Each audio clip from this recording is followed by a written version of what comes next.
आज की ये चर्चा बहुत से लोगों के दिमाग में जो भ्रम बैठा हुआ है उसका निवारण करने के संबंध में है।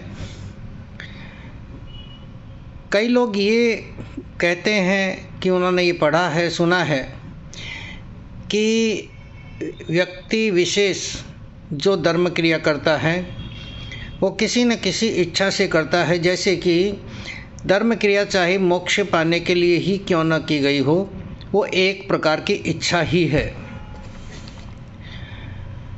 बात कुछ हद तक सही है।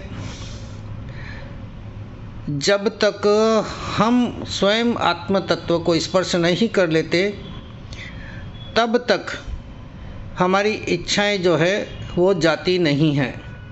परंतु जैसे ही आत्म तत्व की बात हमारे चित्त में उतर जाए, हम साधना में लग जाएं, उसका अनुभव भी कर लें, मन में असीम शांति भी आ गई, तो ये मानकर चलना कि अब हमारी इच्छाएं जो है वो विशेष रही नहीं, यानी कि इच्छाओं का जोर नहीं रहा।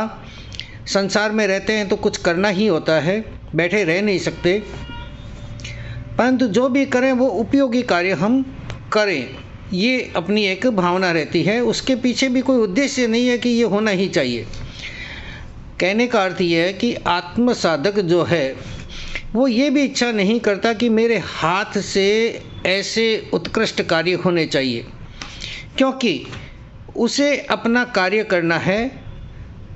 बुद्धि, हमारा शास्त्र क्या कहता है, मति ज्ञान, श्रुति ज्ञान, बाद के जो ज्ञान हैं वो अलग प्रकार के हैं, परंतु जो ये दो प्रकार के ज्ञान हैं, मति ज्ञान और श्रुति ज्ञान।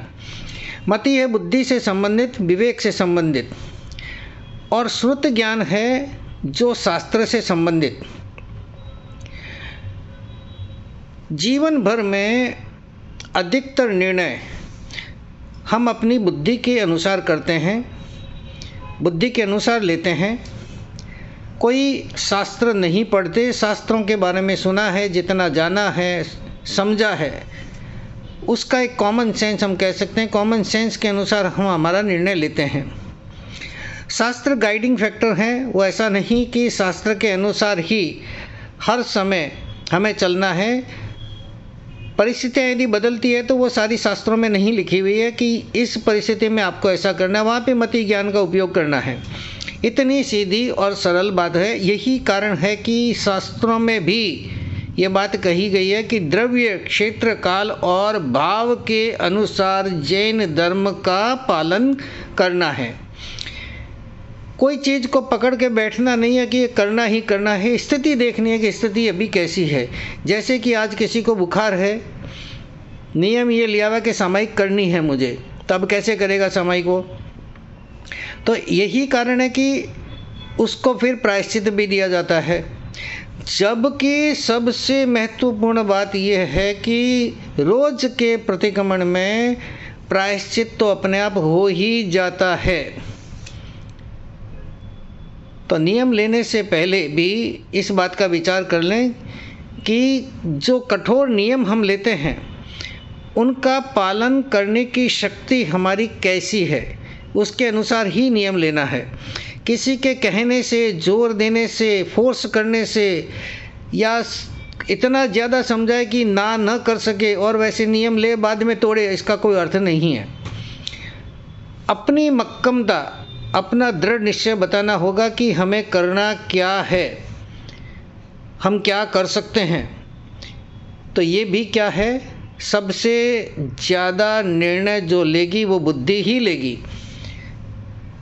तो वापस मूल बात पर आते हैं कि हमारी इच्छाएं किस प्रकार की हों, किस प्रकार उन्हें सीमित करें हम, या हमारी इच्छाएं बड़ी भी हैं तो उन्हें हासिल करने के पीछे हमारा उद्देश्य क्या है। ये शुरुआत की बातें हैं, जब तक हम आत्म साधना तक नहीं पहुंचते तब की बात है।